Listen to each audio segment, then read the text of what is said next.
보건복지부 통계 자료에 따르면 2021년 작년 연말 현재 우리나라에 등록되어 있는 장애인 수는 264만 5천 명 정도가 되고요. 그중에 청각 언어 장애인은 43만 5천 명 가량 됩니다. 장애인들도 사고를 당할 수가 있죠. 그런데 장애인 교통사고 입은 환자 중에서 청각 장애인이 가장 많다고 합니다.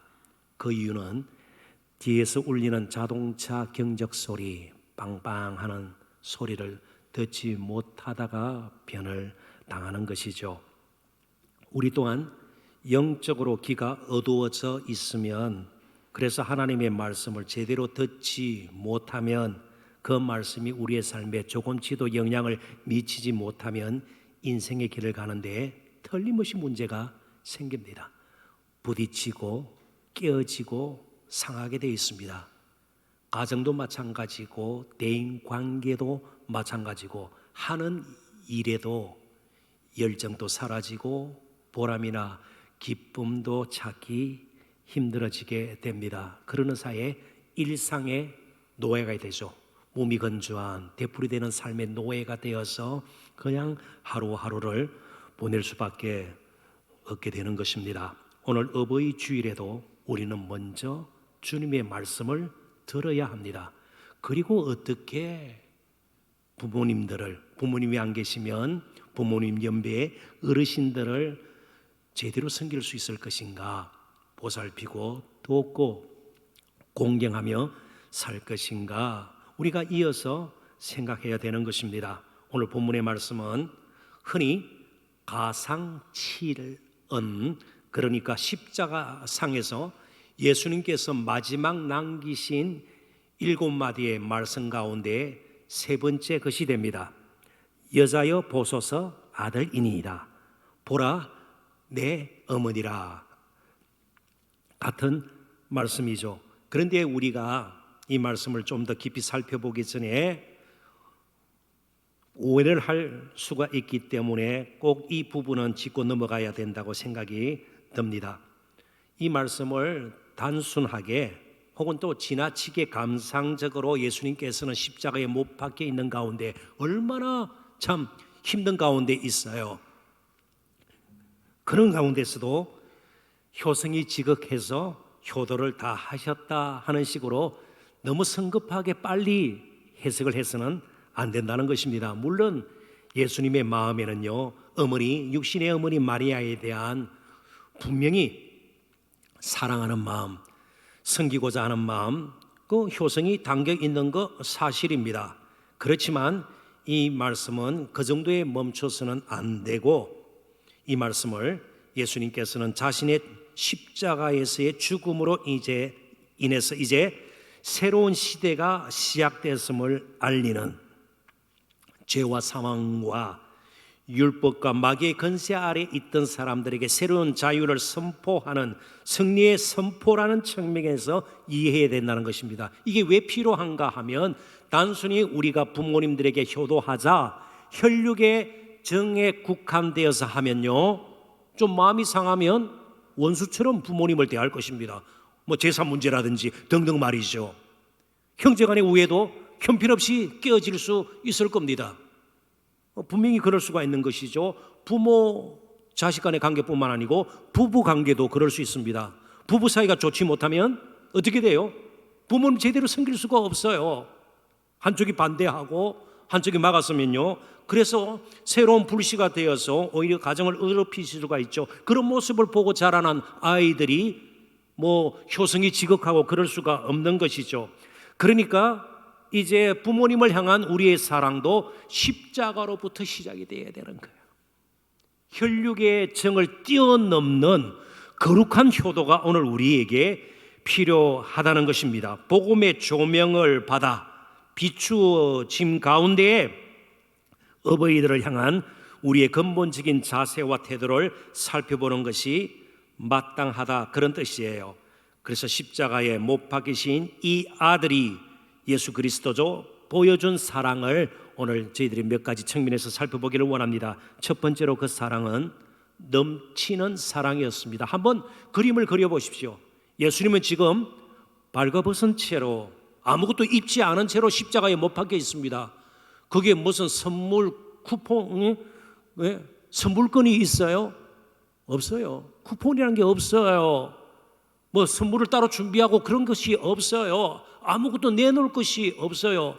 그런데 그 십자가에서는요, 사랑이 넘쳐나가, 사랑이 지금 흐르고 있는 거예요. 이것을 우리들이 이제 잘 살펴보아야 합니다. 그래야만 내가 정말 살기도 빡빡하고 자식도 키워야 되는데 부모님까지 어떻게 돌봅니까? 이런 식의 핑계나 변명이나 자기 합리화를 우리가 피할 수가 있는 거예요. 그래서 23절, 24절을 보면서 이 부분에 대해서 좀 더 살펴보도록 하십시다. 군인들이 예수를 십자가에 못 박고 당시 로마 군대 편제상 4명이 한조가 되어서 십자가형을 집행하게 됩니다. 4명이 예수님을 십자가에 못 박았습니다. 그리고 그의 옷을 취하여 4깃에 나눠 각각 한 깃씩 얻고 속옷도 취하니 이 속옷은 호지 아니하고 위에서부터 통으로 짠 것이라. 속지마 비슷한 것으로 되어 있다, 그렇게 이해하시면 좋을 듯하네요. 군인들이 서로 말하되 이것을 찢지 말고 누가 얻나 제비 뽑자 하니 재미로 하는 것입니다. 예수님이 입으셨던 옷이 대단한 것 아닐 것 아니에요. 속옷이 그렇게 값진 것이겠어요? 다만 이는 성경에 그들이, 이게 성경은 시편 22편 18절입니다. 그 말씀이 성취되기 위함이죠. 그들이 내 옷을 나누고 내 옷을 제비 뽑나이다 한 것을 응하게 하려 함이러라. 군인들은 이런 일을 하고, 아무튼 당시 사형 집행권이 있었던 로마 총독 빌라도는 아주 이상한 고소 사건을 접하게 됩니다. 어떤 고소 사건인가 하면 유대인들이 예수님을 유대인의 왕으로 고소한 것입니다. 어찌 보면 이것은 고소할 것이 아니고 칭송할 것이에요. 로마의 압제 아래 있던 유대인들의 입장에서 볼 때는요, 그래도 생명을 내어 걸고 유대인들의 편에 서서 로마 황제에 맞서는 이 사람이 그들의 영웅이어야 하죠. 칭송받기에 마땅한데 고소를 한 것입니다. 근데 빌라도의 입장에서는요, 로마 제국의 왕은 가이사 한 사람밖에 없어요. 그래서 이것은 모방죄, 반역죄에 해당되기 때문에 십자가형을 선고를 하게 됩니다.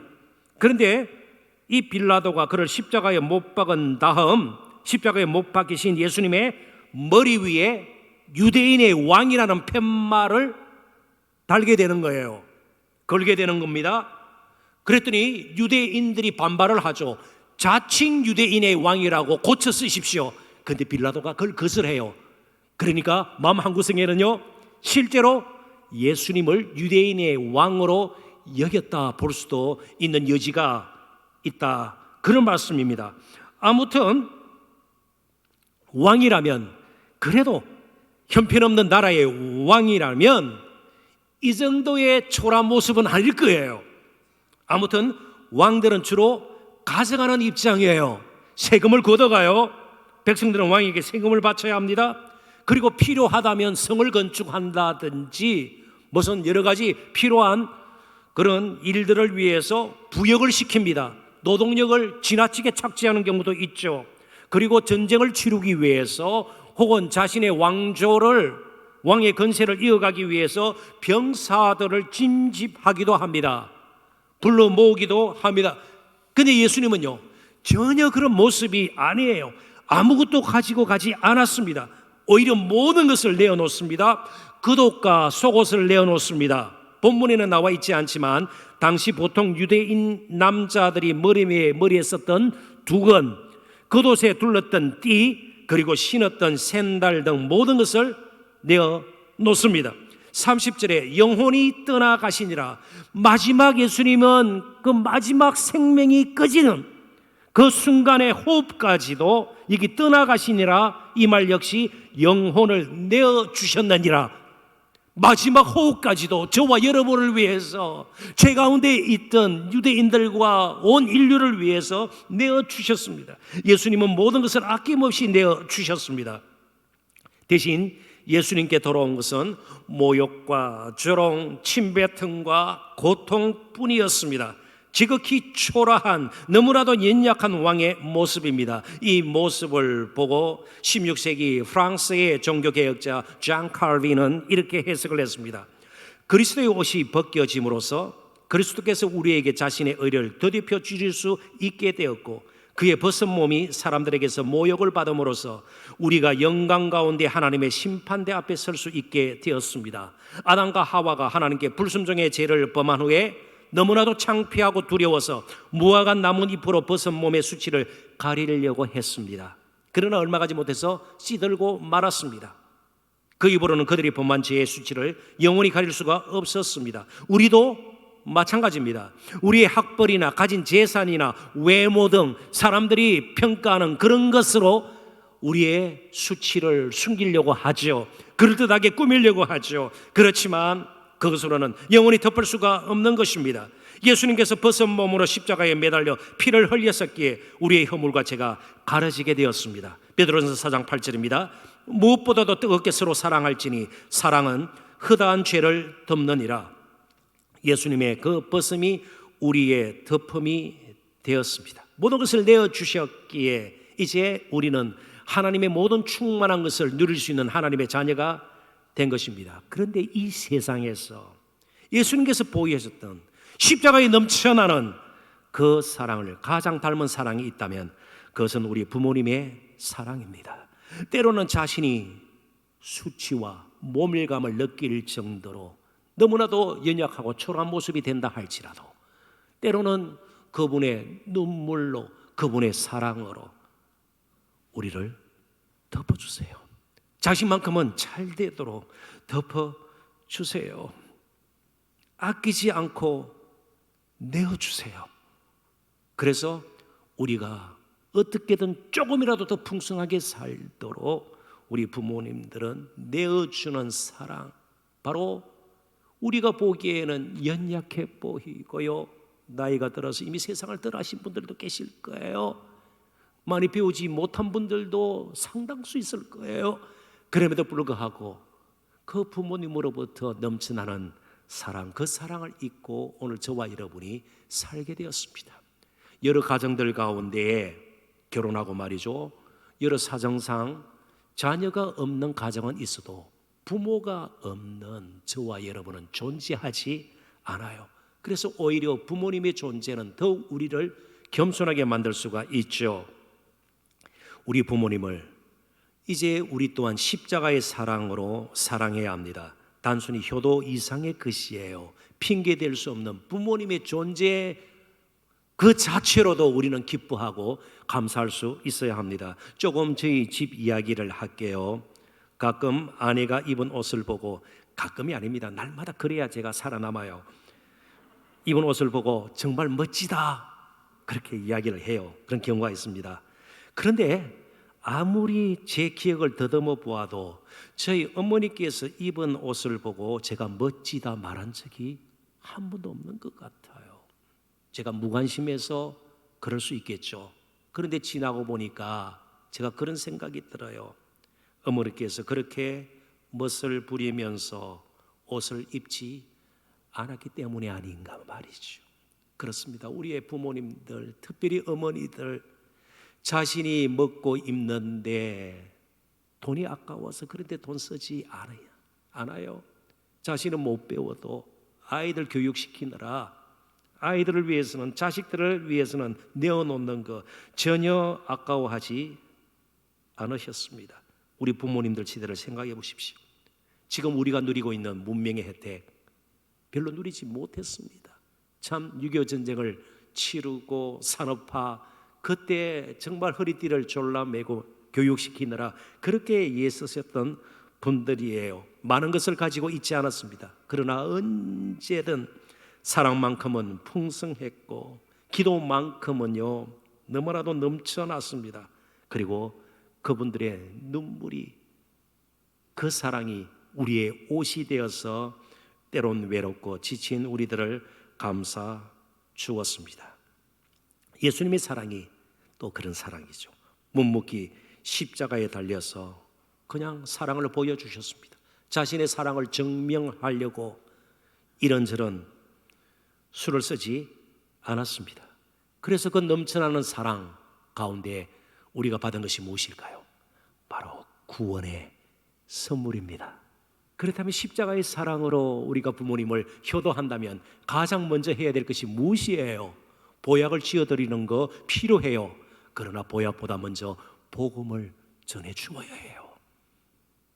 이 땅에서 오래 사시는 거 기뻐할 일이죠. 그렇지만 영원한 생명을 얻도록 복음을 전하고 예수 믿게 하는 것보다 사실은 더 급한 일이 없는 것이죠. 그렇습니다. 효도 관광 좋은 데 모시고 가는 것, 그것도 참 필요해야 소중한 일이에요. 그러나 십자가로 모시고 가는 것, 이것보다 더 중요한 일은 없는 것이죠. 그러므로 우리가 십자가의 사랑을 안다면, 부모님께서 그런 십자가의 사랑 같은 사랑으로, 희생적인 그 사랑으로 우리에게 오셨다면 우리 또한 십자가의 사랑으로 효도를 해야 될 것입니다. 두 번째로 예수님께서는요, 가장 끔찍한, 너무나도 정말 초라한 모습이었지만 그래도 더 연약하고 힘없는 어머니를 생각했고요, 그리고 따뜻한 공의를 실천을 하셨습니다. 그래서 두 번째 주제가 의로운 부탁이에요. 예수님께서는 사도 요한에게, 제자에게 어머니를 부탁합니다. 25절부터 26절을 보면서 또 말씀을 살펴보도록 하십시다. 예수의 십자가 곁에는 그 어머니와 이모, 어머니의 형제 글로바의 아내 마리아와 막달라 마리아, 귀신이 들려서 형편없는 삶을 살았던 이 참 불운한 여인 막달라 마리아가 예수 믿고 고침을 받고 거기에 십자가 곁에 서 있는 겁니다.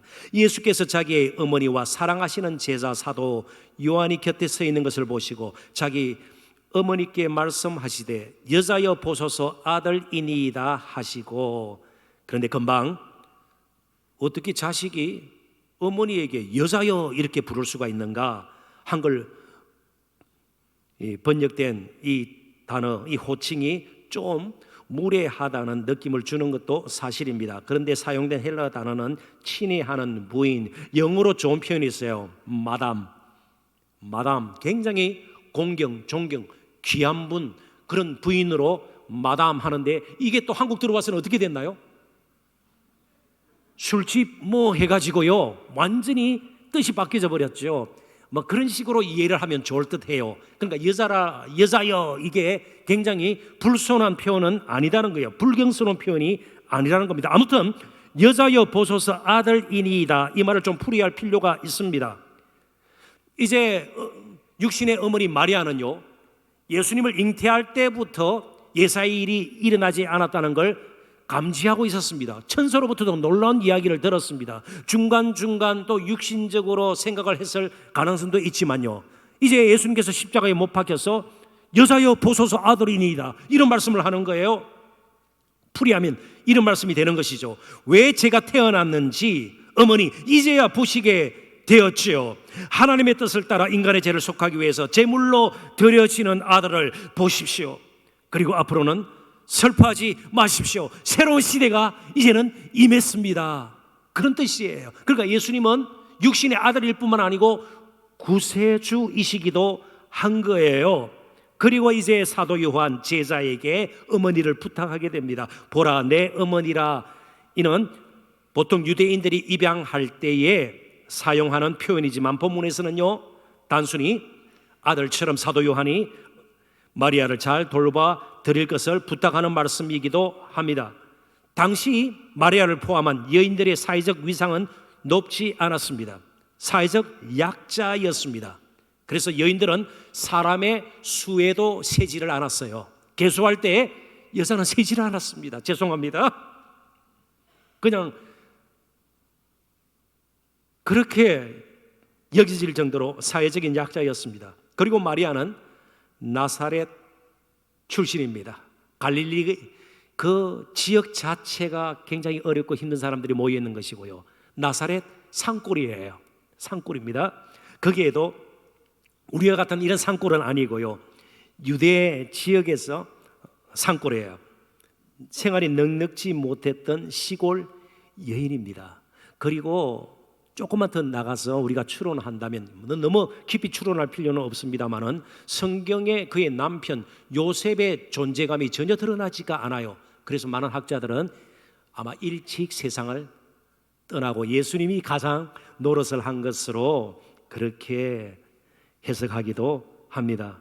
그러니까 사회적 약자일 뿐만 아니고 마리아는 경제적 약자이기도 합니다. 당시에 보호와 돌봄과 도움이 누구보다도 필요한, 정말 연약하고 가난한, 때로는 불의의 희생자가 쉽게 되어버리는 사람들의 대표하는 인물로 예수님은 마리아를 생각한 것입니다.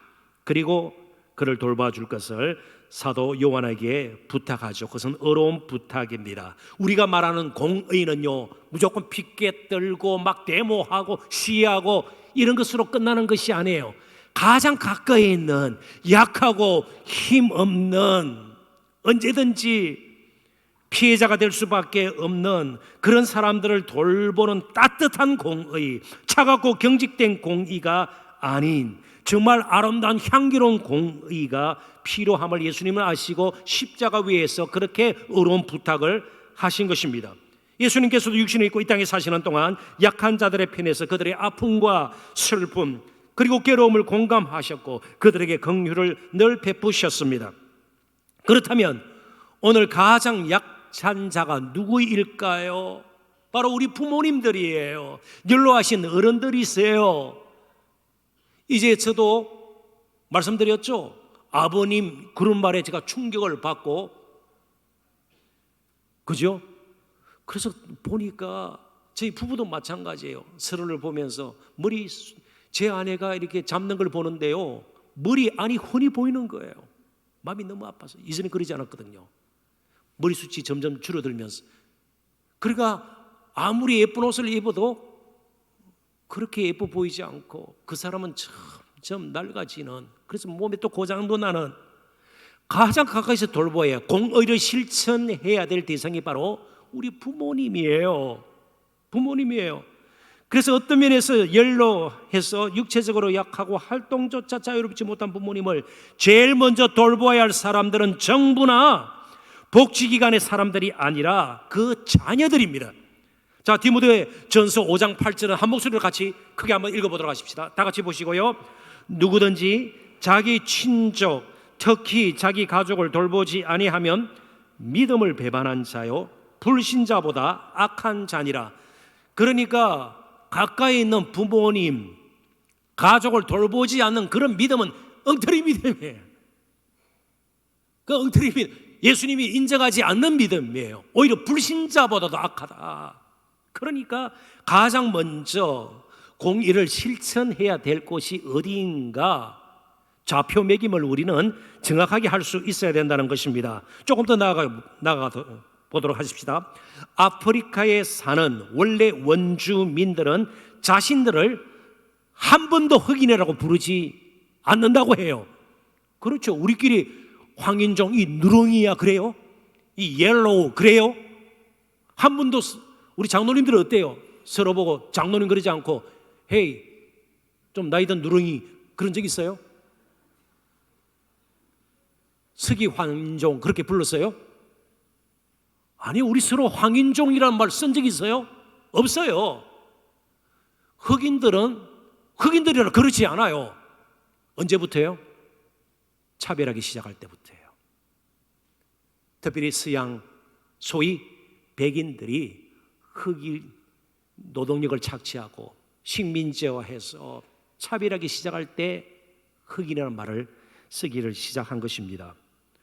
거기 사시는 분들은요, 자기들끼리 서로를 특별히 구분할 필요가 있을 때는요, 그들이 속한 부족 이름을 그냥 덜먹일 따름입니다. 투투족 뭐 이 정도예요. 흑인이라는 말을 쓰지 않아요. 그러니까 우리 인간들이 자꾸만 담을 쌓고 선을 긋고 차별을 한단 말이에요. 그런데 누가 가장 차별을 심하게 당하는가? 가장 가까이 있는 약한 사람. 그런데 그분들이 대체적으로 부모님인 경우들이 많아요. 형제들일 가능성이 굉장히 높아요. 그래서 우리의 효도도 우리의 사랑도 거룩해야 되는 거예요. 거룩해야 되는 거예요. 그러지 않으면 차별이 생기는 겁니다. 하나님은 한 번도 우리의 피부색이나 생김새나 가진 것이나 배운 정도에 따라서 차별하신 적이 없습니다. 하나님은 공평하신 분이세요. 공정하게 우리를 대하시는 공의로운 분이십니다. 문제는 우리에게 있어요. 그래서 항상 의로운 쪽으로 선택을 하고 우리의 공의는 따뜻해야 되는 것입니다. 만약 부모님이 지금 계시지 않는다면 가까운 어르신네들, 가장 약해 보이는 분들, 가장 사랑이 필요한 분들, 그분들에게 사랑을 베풀고 돌보고 관심을 기울여 주고요, 힘이 되어 주는 것, 이게 공의예요. 마지막, 이제 혈육의 정을 뛰어넘는 새로운 가족으로 서로를 섬기고 대하고 붙들어주고 저 영원한 하늘 아버지의 집으로 함께 가야 합니다. 이제 저와 여러분은 새로운 가족이에요. 엄청난 가족이죠. 하나님을 아버지라 부르는 자녀들. 그래서 우리는 서로에게 진정한 의미에서 형제 자매가 된 것입니다. 26절 27절을 보겠습니다. 예수께서 자기의 어머니와 사랑하시는 제자가 곁에 서 있는 것을 보시고 자기 어머니께 말씀하시되 여자여 보소서 아들이니이다 하시고 또 그 제자에게 이르시되 보라 내 어머니라 하신대 그때부터 그 제자가 자기 집에 모시니라. 이 말씀을 R.Task라는 아주 유명한 신약학자가 이렇게 해석을 했습니다. 이제 여기서 보이는 모든 관계, 마리아와 예수님, 예수님과 사도 요한, 사도 요한과 마리아, 다른 사람과의 이 모든 관계는 십자가 아래서 이루어지는 새로운 공동체의 관점에서 이제는 맺어지고 그리고 지속이 되어야 된다, 그렇게 설명을 했습니다. 그러니까 사도 요한은 마리아를 새로운 십자가의 사랑으로 새로운 예수 그리스도를 중심으로 한 하나님 가족으로 더 깊이 더 뜨겁게 섬기고 사랑해야 된다는 것을 우리는 배우게 되는 것이죠. 이미 예수님께서도 새로운 믿음의 가족 공동체에 대해서 말씀하신 적이 있습니다. 마태복음 12장 46절부터 50절, 좀 깁니다만은 제가 이걸 읽어드리고 이제 말씀을 정리하도록 하겠습니다. 예수께서 무리에게 말씀하실 때에 그의 어머니와 동생들이 예수께 말하려고 밖에 섰더니 한 사람이 예수께 여짜오되 보소서 당신의 어머니와 동생들이 당신께 말하려고 밖에 서 있나이다 하니 말하던 사람에게 대답하여 이르시되 누가 내 어머니이며 내 동생들이냐 하시고 손을 내밀어 제자들을 가리켜 이르시되 나의 어머니와 나의 동생들을 보라. 누구든지 하늘에 계신 내 아버지의 뜻대로 하는 자가 내 형제요 자매요 어머니이니라 하시더라. 그렇다고 예수님께서 육신의 어머니와 형제들을 멸시하고 모른 채하고 관계를 끊은 것이 아닙니다. 더 뜨겁게, 더 친밀하게, 더 풍성하게 관계를 유지하시기를 예수님은 원하셨습니다. 이제 때가 된 것입니다. 마리아도 예수 그리스도 안에서 새로운 믿음의 가족으로 그분의 은혜를 잊고 남은 평생을 살게 될 것입니다. 사도 요한도 마찬가지입니다. 역시 예수 그리스도의 은혜를 잊고 이제 자기의 어머니가 된 마리아를 평생 섬기게 될 것입니다. 영원한 하나님의 가족으로서 그들은 공동체를 이루면서 살게 될 것입니다. 우리도 마찬가지입니다. 예수 믿기에 부모님들을 더욱 공경하고 돌보고 사랑해야 합니다. 더 우리 부모님들을 사랑해야 돼요. 더 섬겨야 해요. 정말 모든 것을 내어주셨던, 아끼셨던 예수 그리스도의 그 사랑으로 우리 부모님들을 섬겨야 되는 것입니다. 이제 우리 모두는 하늘 아버지의 집에서 새로운 가족으로 예수 그리스도 안에서 영원히 함께 살 것입니다. 이미 우리는 가족이 되었습니다. 그래서 이제 부모님이 돌아가셨다면 우리 교회의 어르신네들을 부모님처럼 생각하고 옆에 있는 우리 지체들을 정말 친형제 자매로 생각하면서 함께 이곳에서 하나님의 나라를 미리 맛볼 수 있어야 합니다. 예수님께서 십자가 위에서도 힘없고 연약한 자들의 형편을 헤아리셨던 것처럼 우리 역시 서로에게, 특별히 우리 부모님에게 슬픔, 고통, 아픔, 상함, 상실, 상처, 그 외로움이 가시도록 함께 짐을 지는 십자가의 사람들, 십자가의 그 사랑으로 계속해서 서로를 붙들어주는 아름다운 공동체의 일원으로 살아내시는 저와 여러분 되시기를 주님의 이름으로 축원합니다. 기도하겠습니다. 하나님 아버지 은혜와